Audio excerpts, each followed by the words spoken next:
गुरु पूजा पर एक आध्यात्मिक चमत्कार घटता है। गुरु पूजा बड़ी सूक्ष्म आवाज में हमारी आत्मा को पुकारती है और हमें फिर से याद दिलाती है। क्या याद दिलाती है? 3 युग सत्य। पहला सत्य कि इस पूरी सृष्टि में गुरु ज्ञान, ब्रह्म ज्ञान से महान कोई व्रत पूजा कर्म कांड नहीं। दूसरा युग सत्य कि गुरु दरबार से बढ़कर कोई तीर्थ धाम नहीं। और तीसरा सत्य कि गुरु से बड़ा कोई देवता, कोई भगवान नहीं। ये 3 युग सत्य हैं गुरु भाइयों बहनों, जो हर साल गुरु पूजा हमें याद दिलाती है। आइए आज गुरु पूजा के इन तीनों स्वरों को हम थोड़ा गहराई से सुनेंगे और समझेंगे। पहला सत्य कि गुरु ज्ञान, ब्रह्म ज्ञान से महान कोई व्रत पूजा कर्म कांड नहीं। योगानंद परमहंस जी के एक शिष्य थे। वो थोड़ी बहुत ध्यान साधना तो करते थे, लेकिन साथ ही वो तरह तरह के जो व्रत उपवास होते हैं उनमें भी उलझ गए थे। तो एक दिन वो गुरु दरबार में आए और योगानंद जी ने उन्हें प्रसाद दिया। योगानंद जी जैसे ही उन्हें प्रसाद देने लगे तो जो शिष्य है वो थोड़ा सकुचाया। बोला, गुरुदेव मेरा आज एकादशी का व्रत है। तो योगानंद परमहंस जी जोर से हंसे और बोले, When cool southern breeze blow, जब दक्षिण की ठंडी हवा बहती है तब भी क्या तू हाथ में पंखा लेकर झरता है? शिष्य बोला, नहीं गुरुदेव। परमहंस बोले, तो फिर जब मैंने तेरी 10 इंद्रियों को उस एक से जुड़ने की साधना सिखा दी तो अब तू कौन सा एकादशी का व्रत करता है? डटकर साधना का अभ्यास क्यों नहीं करता? गुरु भाइयों और बहनों, गुरु पूजा आज हमसे भी ये प्रश्न पूछ रही है। ब्रह्म ज्ञान के मार्ग पर चलते चलते झांके हम अपने जीवन में, कहीं ऐसा तो नहीं हम भी थोड़ा सा ट्रैक से हट गए हैं? महाराज जी ने जो ये ब्रह्म ज्ञान हमें दिया, ये फल है, परम फल। और आपने देखा होगा जब पेड़ पर फल लगता है तो उससे पहले फूल झड़ जाया करता है। और इस संसार में जितने भी ये पूजा, उपासनाएं, व्रत, कर्मकांड, ये सब जो हैं ये फूल हैं। और इस फल को पाने के बाद, ज्ञान के, ब्रह्म ज्ञान के फल को पाने के बाद अगर हम तब भी इन कर्मकांडों के फूलों को इकट्ठा करते रहें तो ये तो कोई समझदारी की बात नहीं हुई भाइयों बहनों। एक शिष्य था रमन महर्षि का, जिन्हें सब प्यार से कहते थे शास्त्री मामा। शास्त्री मामा का एक पड़ोसी था। वो रोज रोज लड्डू गोपाल जी को भोग लगाता, उनको स्नान कराता और फिर चरणामृत लेकर शास्त्री मामा को देने के लिए आ जाता। शास्त्री मामा अब 2-3 दिन तो उन्होंने उसका मन रखने के लिए बड़े आदर भाव से चरणामृत को लिया और पिया। अब 4थे दिन उनसे रहा नहीं गया।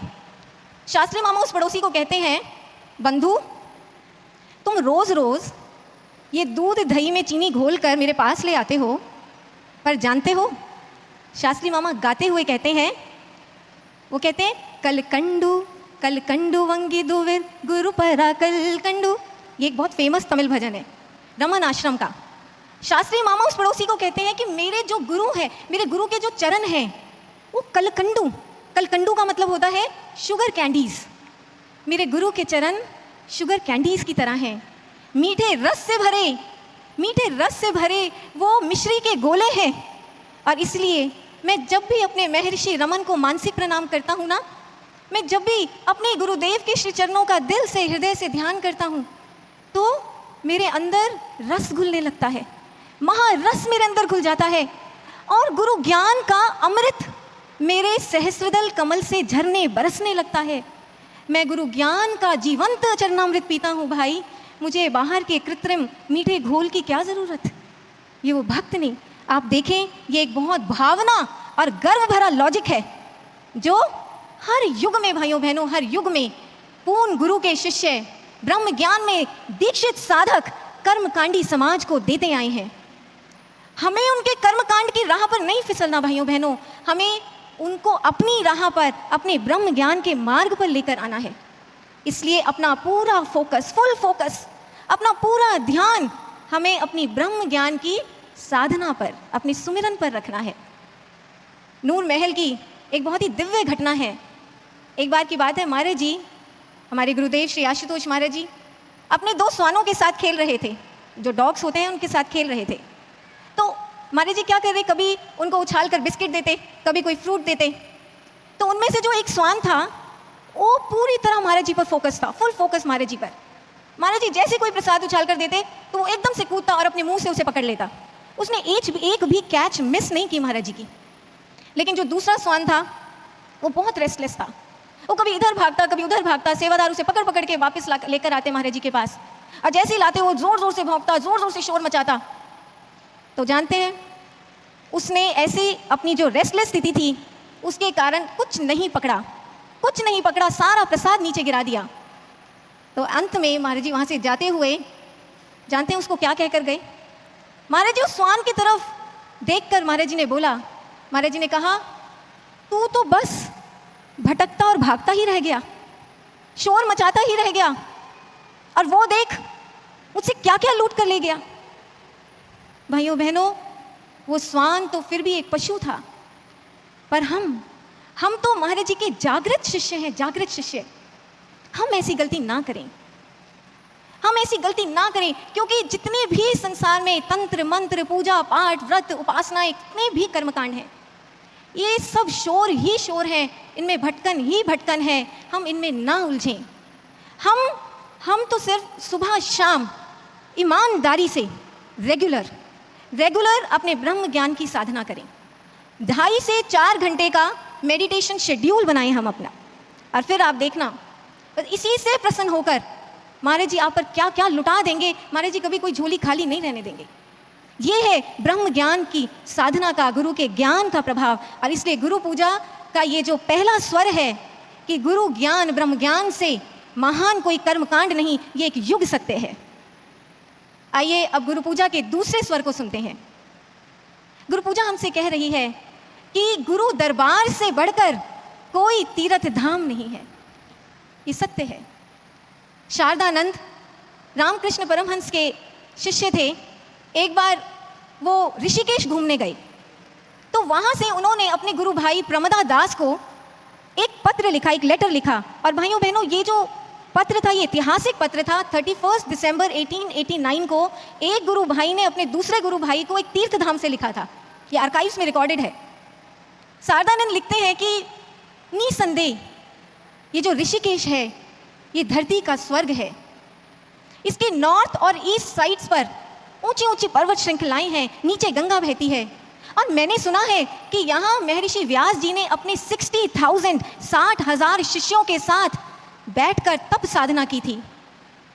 पर आगे शारदानंद कहते हैं, प्रमदा दास ये सब तो चलो ठीक है, लेकिन मैं अपने दिल की बात कहूँ, ठाकुर को जानने के बाद, ठाकुर के पास उनके मठ में रहने के बाद, our eyes are spoiled and pampered, हमारी आंखें बिगड़ चुकी हैं, इन्हें कहीं और सत्य दिखाई ही नहीं देता, कहीं सच्चा अध्यात्म ढूंढने से भी नहीं मिलता। इसलिए प्रमदा दास मैं अगली ही ट्रेन से वापस मठ लौट रहा हूँ। भाइयों बहनों, ये है एक कंपैरेटिव एनालिसिस, गुरु दरबार वर्सेस बाहरी तीर्थ धाम।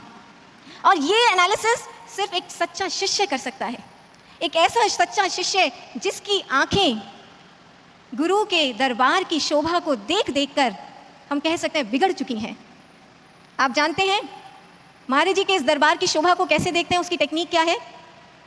ऐसा नहीं कि आप दिव्य धाम के बस एक कोने से यहाँ से घूम कर चक्कर लगा लें दूसरे कोने तक तो हो गया गुरु दरबार की शोभा का दर्शन। नहीं, वो तो ऐसा होगा जैसे you have witnessed only the tip of the iceberg. गुरु के दरबार की विराट शोभा का अगर साक्षात्कार दर्शन करना है भाइयों बहनों, तो ब्रह्म ज्ञान की दीक्षा लेने के बाद आप इस दिव्य धाम के किसी भी बेशक एक धूल भरे कोने को चुन लें, आप दिव्य ज्योति जागृति संस्थान के किसी भी आश्रम के एक कोने में बैठ जाएं और बैठकर आंखें बंद करके ध्यान लगाएं, तब होता है आपको गुरु दरबार की शोभा का दर्शन। इस दरबार में भाइयों बहनों आप विश्वास मानिए, परम अलौकिक तरंगों की आंधी चलती है, आंधी चलती है। डिवाइन वाइब्रेशंस का पूरा एक नेटवर्क, एक जाल बिछा हुआ है इस गुरु दरबार में। और ये तरंगे, ये वाइब्रेशंस हमें खुली आंखों से नहीं दिखाई देती हैं, आंख बंद करते ही इनका प्रभाव पता चलता है। आप आंख बंद करके ध्यान लगाने की कोशिश करें, आप पाएंगे कि ये जो तरंगे हैं, सूक्ष्म तरंगे इस गुरु दरबार की, वो वाइब्रेशंस आपकी चेतना को एकदम से ऊंचा उठा देंगी और ऊंचा ऊपर उठाकर आपके इस आज्ञा चक्र पर स्थिर कर देंगी। आप ये एक बार एक्सपेरिमेंट करके देखिएगा। लोग काशी धाम के लिए ग्रंथ कहते हैं कि काशी में जब मृत्यु होती है तो आत्मा हमारे शरीर को छोड़कर ऊपर की दिशा में यात्रा करती है। लेकिन गुरु भाइयों और बहनों, ये गुरु का धाम, हमारे महाराज जी का धाम, तो ये ऐसा काशी है जहाँ जीते जी हमारी आत्म चेतना को ऊंचा उठा देता है, ऊपर की यात्रा कराता है। ऐसा काशी धाम और कहाँ मिलेगा? और सिर्फ आत्म चेतना का ही नहीं, ऐसा नहीं कि हमारी सिर्फ आत्म चेतना ऊंचा उठती है, हमारे विचार, हमारी मानसिक अवस्था, हमारी मेंटल स्टेट, वो भी अपलिफ्ट होती है।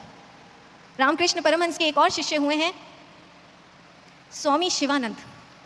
1892 में उनके फादर की डेथ हो गई और कहते हैं उस समय वो बहुत घोर डिप्रेशन और अवसाद के बड़े दर्द भरे दौर से गुजरे। तो उस समय किसी ने उन्हें सजेस्ट किया कि आप ऐसा करें, आप कोई तीर्थ यात्रा पर हो आए, एनवायरनमेंट बदलेगा तो आपको अच्छा लगेगा। तो अब देखिए ये शिष्य अपने लिए कौन से तीर्थ का चयन करता है। शिवानंद चारों धाम छोड़कर पहुंच गए कमरपुकुर। कमरपुकुर एक गांव है जहां उनके गुरु रामकृष्ण परमहंस का जन्म हुआ था।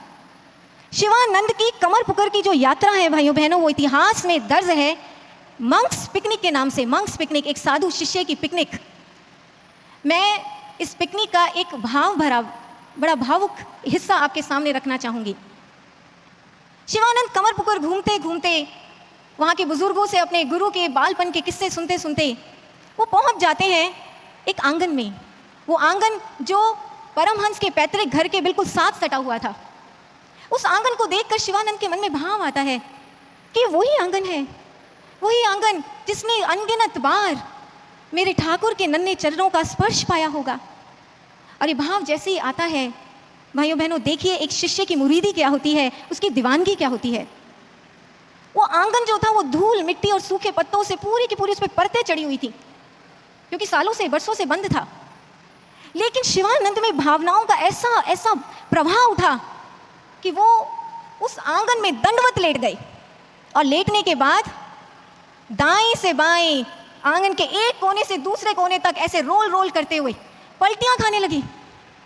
वो सिर्फ आंगन के एक एक कतरे को अपने माथे से चूम रहे हैं और साथ साथ गा रहे हैं ठाकुर गुरुवर हरे हरे श्री राम कृष्ण हरे हरे। मतलब उस आंगन में वो लौट रहे हैं उस धूल मिट्टी में और अपने गुरु के नाम का संकीर्तन कर रहे हैं।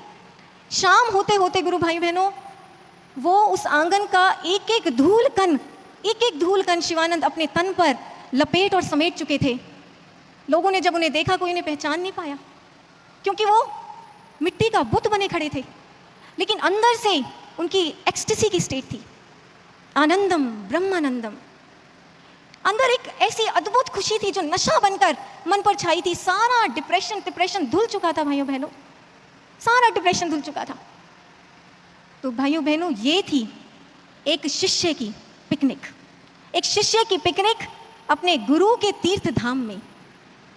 भाइयों बहनों, महाराज जी का भी ये जो धाम है, महाराज जी का गुरु दरबार, ये भी तीर्थों का तीर्थ है। यहाँ का एक एक धूल कण, यहाँ की हवाएं बड़ी सूक्ष्मता से हमारे मन पर काम करती हैं, मन पर। और ये बात मैं आज आपको अपने एक निजी अनुभव के आधार पर कह रही हूँ। बहुत साल पहले की बात है, हम पीतमपुरा आश्रम महाराज जी के दर्शन करने के लिए गए। तो जब वहाँ पहुँचे तो हमने भैया के थ्रू अंदर मैसेज पहुँचाया कि महाराज जी को प्रणाम करना है, लेकिन महाराज जी ने नहीं बुलाया।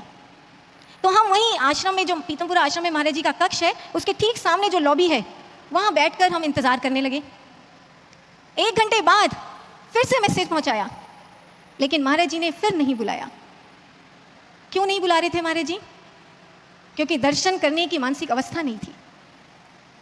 उन दिनों काम का बहुत प्रेशर था और मानसिक अवस्था बिल्कुल जिसे कहते हैं ना, बाहरी संसारिक, मैकेनिकल, बहुत सारे विचार मन में चल रहे थे। लेकिन अब क्योंकि 2 बार मैसेज पहुंचाने के बाद भी महाराज जी ने नहीं बुलाया, महाराज जी ने प्रणाम करने की आज्ञा नहीं दी, तो मन को झटका लगा। अब ऐसे में साधना सुमिरन की कोशिश शुरू हुई। बीच बीच में मन से प्रार्थना निकलने लगी और महाराज जी को नमन अंतर से हो रहा है। भाइयों बहनों, इस तरह 2-2.5 घंटे के आंतरिक मंथन के बाद मन की एक बड़ी भावभीनी सी, बड़ी जिसे कहते हैं एक सकारात्मक सी, भावुक सी स्थिति बन गई, अवस्था बन गई। तो उस समय मन में भाव आया कि तू यहाँ बैठकर ये सब क्या सोच रही थी? तेरे सामने जगत के स्वामी गुरु भगवान का द्वार है और वो कृपा का द्वार आज तेरे लिए खुल नहीं रहा। वो द्वार कब खुलेगा? जब तू अपने मन को दिव्य बनाएगी, तभी तो दिव्य गुरुदेव के दर्शन होंगे। भाइयों बहनों, विश्वास मानिए, जैसे ही इस भाव, इस पंक्ति का आखिरी शब्द मेरे मन में गूंजा, उसी समय, बिल्कुल निक ऑफ दैट मोमेंट पर जिसे कहते हैं ना, उसी समय महाराज जी ने स्वयं अपने कक्ष का द्वार खोला और महाराज जी ने सीधा मेरी तरफ देखा और महाराज जी बोले, अभी बुलाता हूँ, अभी अंदर कोई बैठा है, उसे भेज कर अभी बुलाता हूँ। ऐसे कभी होता है भाइयों बहनों? महाराज जी कभी ऐसे कहते हैं? चाहे दर्शनों के लिए हमने घंटों हम सबने प्रतीक्षा की है, लेकिन उस दिन महाराज जी ने ऐसा किया। महाराज जी ने ऐसा किया, ऐसा बोला, क्यों? और बिल्कुल एग्जैक्ट उसी मोमेंट पर आकर बोला जब मन की वैसी स्थिति बन गई थी, एग्जैक्ट वो मोमेंट। क्यों ऐसा किया? क्योंकि वो एक प्रैक्टिकल डेमोन्स्ट्रेशन था। महाराज जी प्रैक्टिकली डेमोन्स्ट्रेट करना चाहते थे अपने धाम, अपने गुरु दरबार के मैजिकल, मिस्टिकल प्रभाव को, जो बड़ी सूक्ष्मता से हमारे मन पर काम करता है। आप मुझे आज बताएं गुरु भाइयों बहनों, क्या इस पूरे संसार में, सृष्टि में कोई ऐसा धाम, कोई ऐसा तीर्थ, कोई ऐसी पौड़ी, कोई ऐसा पहाड़, कोई ऐसी गुफा, कोई मंदिर की ऐसी चौखट है जो आपको अपनी गोद में बड़े प्यार से बिठाती है और बिठाकर आपके मन को बदलने को मजबूर कर देती है, आपके मन को दिव्य बनने को मजबूर, विवश कर देती है? नहीं है।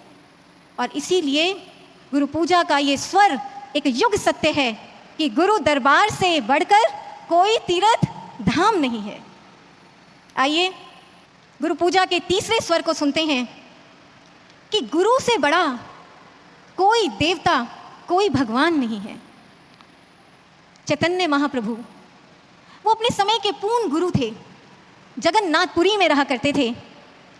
तो जब कभी जगन्नाथ यात्रा का महोत्सव पास आता तो चैतन्य महाप्रभु के जो भक्त शिष्य थे वो उनके साथ इस महोत्सव को मनाने के लिए दूर सुदूर से टोलियां बनाकर जगन्नाथपुरी चले आते थे।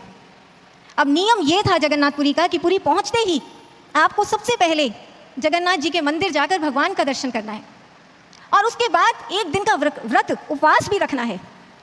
लेकिन चैतन्य महाप्रभु के शिष्य जब पुरी पहुंचते तो भावों का ऐसा आवेश, ऐसा ज्वार उमड़ा होता कि सब दौड़कर अपने चैतन्य, अपने गुरु के दर्शन के लिए पहुंच जाते और वहाँ हथेलियाँ भर भर के वो महाप्रसाद को पाते और खाते।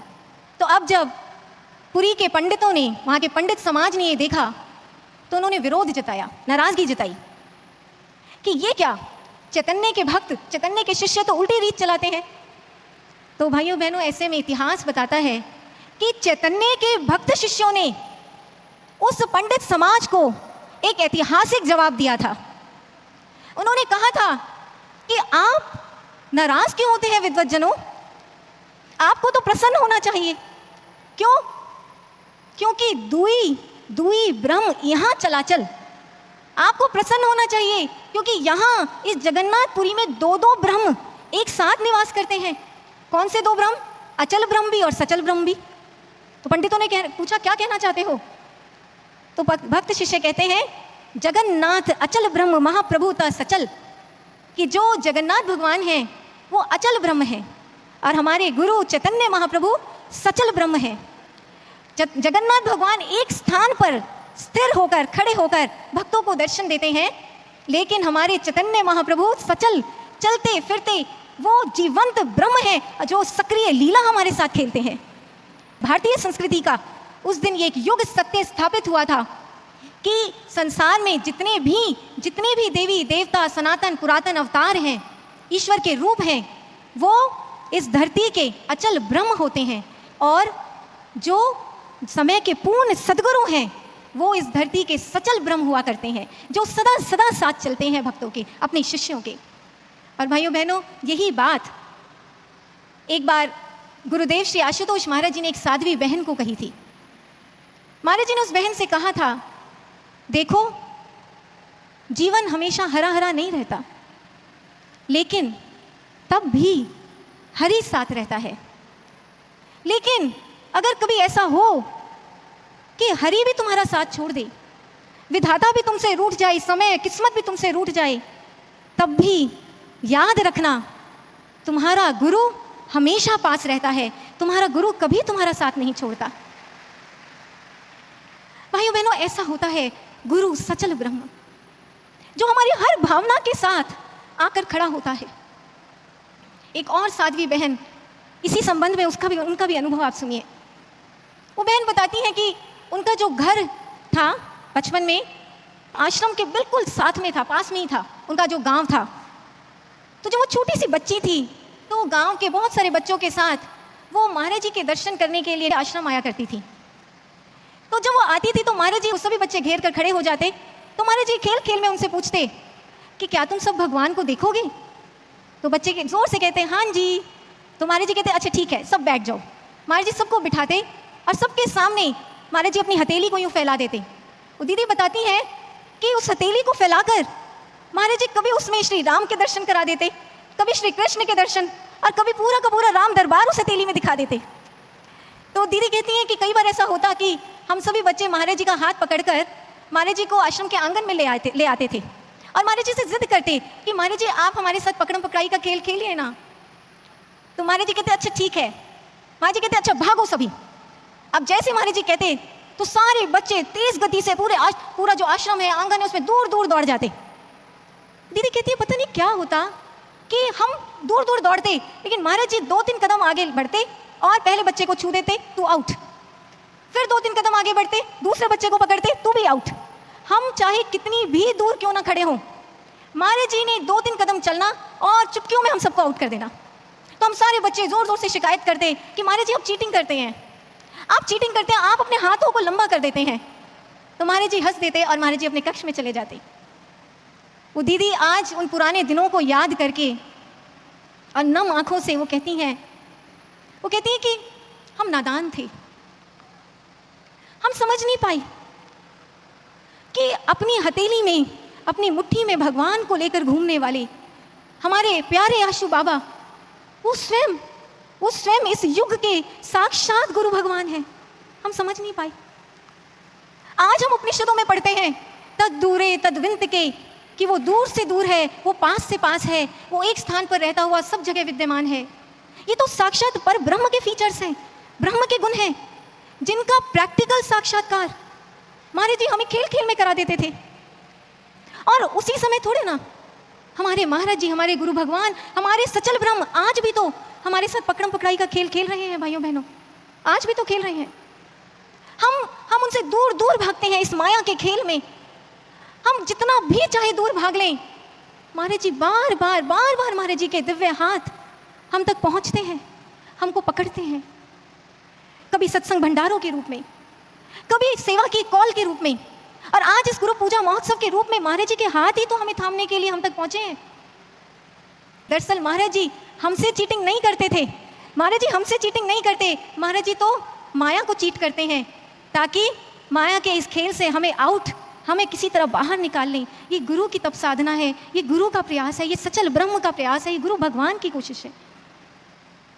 ऐसा ही एक किस्सा, बड़ा भाव भरा किस्सा इतिहास में वर्णित है।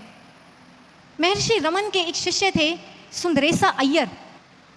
सुंदरेसा अय्यर के मन में एक बार आया कि मुझे इतने साल हो गए महर्षि से ज्ञान दीक्षा लिए हुए, लेकिन मुझे कोई खास प्राप्ति तो हुई नहीं इस मार्ग से। और ये बात सोचकर सुंदरेसा जो है वो अपने महर्षि रमन और उनके पास, उनके आश्रम में जाना उन्होंने छोड़ दिया और वो बाहर माला मंत्र के फेर में पड़ गए। ओम नमो भगवते वासुदेवाय, ये मंत्र ये सब जप करने लगे। और ऐसे करते करते भाइयों बहनों 3 महीने गुजर गए, वो गुरु आश्रम नहीं गए। एक दिन, एक सुबह जब वो उठे तो उन्होंने देखा कि उनका जो तकिया था, पिलो, वो भीगा हुआ था अपने ही आंसुओं से। और दिल में एक तीस थी, बड़ी दर्द भरी हूक अपने गुरु रमन की याद में। सुंदरेसा समझ नहीं पाई मेरे साथ क्या हो रहा है, लेकिन वो अपने आप को रोक नहीं पाए और दौड़ पड़े अपने महर्षि रमन के स्कंद आश्रम पहुंच कर उन्होंने देखा दूर से महर्षि बैठे हैं सामने। भावों का ऐसा प्रवाह, ऐसी प्रबल खींच पड़ी, ऐसी खींच कि वो सीधा दौड़ते हुए महर्षि के चरणों में दंडवत लेट गए और खूब रोए, जी भर कर रोए। और रोते रोते अपने रमन को, अपने गुरु भगवान को एक मीठा उल्हाना दिया उन्होंने। सुंदरेसा कहते हैं कि आपको क्या फर्क पड़ता है, मैं रहूं ना रहूं, मैं आऊं या ना आऊं यहाँ, आपके पास तो और बहुत है ना। मैं 3 महीने से यहाँ नहीं आया, आपको कोई खैर खबर भी है? उधर से महर्षि रमन कहते हैं, नहीं सुंदरेसा, 3 महीने नहीं, पूरे 3 महीने 8 दिन। Today is the 100th day, आज 100वां दिन है। जो वो है सुंदरेसा, वो हैरान, वो आंसू पोंछते हुए उसने अपने गुरु को देखा। आप एक एक दिन गिन रहे थे महर्षि? महर्षि बोले, नहीं, मैं एक एक पल गिन रहा था। और तू क्या सोचता है सुंदरेसा, आज भी क्या तू खुद आया है मेरे पास? वो जो सुबह तेरा तकिया भीगा, वो आंसू बनकर मैं पहुंचा था तेरे पास। वो जो हुक, वो टीस तेरे दिल में उठी थी, वो दर्द बनकर मैं आया था तेरे पास। वो खींच, वो याद बनकर मैं तेरा हाथ पकड़ कर लेकर आया हूं यहां सुंदरेसा, तू खुद नहीं आया। ये बात सुनकर सुंदरेसा जो है, उसकी आत्मा बिल्कुल भीग जाती है। वो महर्षि रमन की गोदी में सिर रख देते हैं, और गोदी में सिर रख के बिल्कुल एक बच्चे की तरह, जैसे एक बच्चा अपनी माँ से कहता है। सुंदरेसा कहते हैं कि मैं क्या करूं, मुझे आपके इस मार्ग पर चलते हुए कोई प्राप्ति होती नहीं दिखाई देती।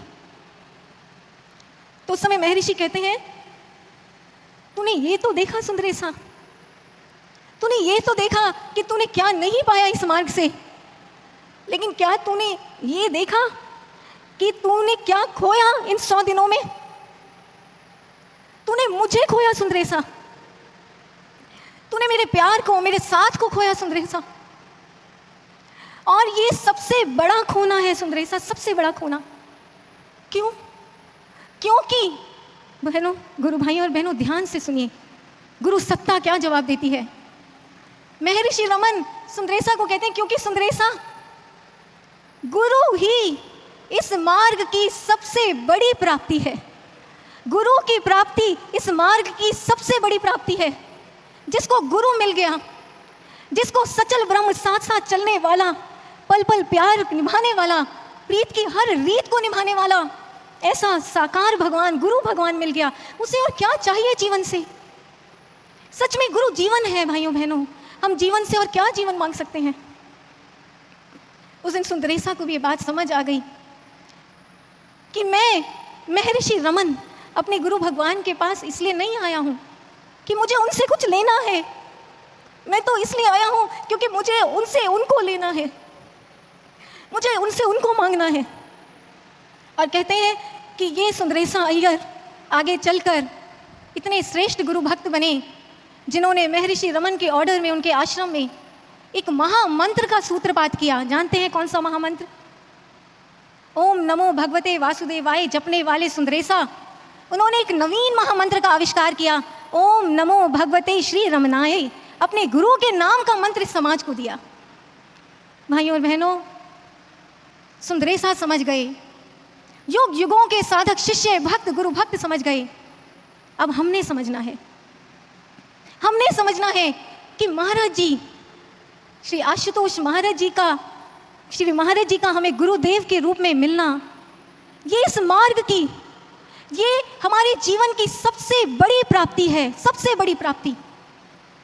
और अगर आपको ये एहसास आज गहराई से नहीं छूता, आपके अंदर ये भावना नहीं उमड़ती, आप अपने आप को अंदर से रूखा सूखा, खाली, एकदम खाली, अकेला पाते हैं, गुरु महाराज जी से अलग, डिस्कनेक्टेड पाते हैं, तो इसका एक बहुत बड़ा कारण हम स्वयं खुद हैं। एक बार महाराज जी ने एक बात कही थी, महाराज जी ने कहा था, मुझे कोई विजुअलाइज नहीं कर सकता, मैं विजुअलाइजेशन से ऊपर हूं। विजुअलाइजेशन का मतलब होता है कल्पना, कल्पना करना, अपने मन के पर्दे पर कल्पना से महाराज जी की छवि को उभारना। और भाइयों बहनों, ये एक 100% फैक्ट है। आप कोशिश करके देखें, आंख बंद करके ट्राई करके देख लें। आप कितनी भी कोशिश कर ले, लेकिन महाराज जी के दिव्य स्वरूप, महाराज जी के दिव्य स्वरूप की, महाराज जी के मुखमंडल की आप कल्पना नहीं कर सकते, नहीं कर सकते। आप उनको विजुलाइज नहीं कर सकते। आप दुनिया जहान के चेहरों को विजुलाइज कर लेंगे, चाहे उन्हें बरसों पहले आपने सालों पहले देखा है, लेकिन महाराज जी के मुखमंडल की, हम उनके स्वरूप की कल्पना, उनकी विजुलाइजेशन नहीं कर सकते। क्यों? क्योंकि विजुलाइजेशन, कल्पना हमारे मन बुद्धि से होती है, और महाराज जी का संबंध जो हमसे है वो मन बुद्धि से ऊपर का संबंध है। महाराज जी का संबंध हमारी आत्मा से है, इसलिए महाराज जी का विजुलाइजेशन नहीं, महाराज जी का सहज दर्शन होता है। और वो दर्शन कब होता है? जब हम मन बुद्धि के स्तर से ऊपर उठकर आत्मा के स्तर पर जीने लगते हैं, हम एक सच्चा साधक जीवन जीने लगते हैं।